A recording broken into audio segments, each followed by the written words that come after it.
Lier le football à l'éducation, c'est bien possible et c'est l'ambition de Football for Schools, un programme spécialement dédié à l'apprentissage ainsi que tout ce qui a attrait au domaine du football. Ils sont une centaine de participants qui seront outillés durant 3 jours sur plusieurs modules pour ensuite transmettre leurs connaissances aux jeunes générations. Les responsables que nous sommes, tant au niveau des autorités politiques qu'au niveau des instances sportives du Mali, sommes conscients que cette voie est la plus sûre pour augmenter le caractère universel du football.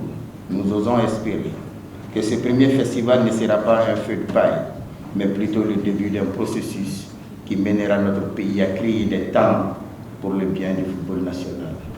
C'est en 2018, au Rwanda, à Kigali, que le président de la FIFA, Gianni Infantino, et tout le conseil de la FIFA, ils ont décidé de lancer ce programme qui est un programme de 100 millions de dollars. Et c'est un programme pour lancer ce duo, ce pilier éducation-football dans 211 fédérations membres.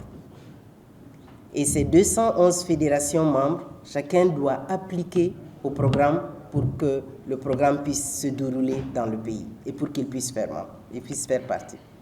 Aujourd'hui, au niveau mondial, on a 105 fédérations qui sont membres, dont 37 en Afrique. Donc au niveau de la CAF, on a 37 pays, soit à peu près 70% des fédérations de l'Afrique qui font partie du programme.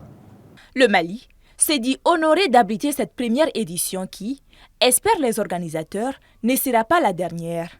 Pour le département de tutelle, ce programme est une aubaine pour les passionnés du football. 3 jours durant, les centaines de formateurs seront appuyés par les experts Antonio et Melvin. Ils attendent des participants d'être de véritables ambassadeurs afin de faire véhiculer dans leurs localités respectives les modules appris. On est assez content d'être ici au Mali pour former ces éducateurs qui vont être nos ambassadeurs. Ça veut dire ces formateurs qu'on va capaciter ici pendant les prochains 2-3 jours. Après, ils vont rentrer dans ces communautés, dans ces régions, dans ces provinces et ils vont continuer à faire des formations en cascade qu'on appelle. Ils vont continuer à former d'autres. Donc ça, c'est l'objectif.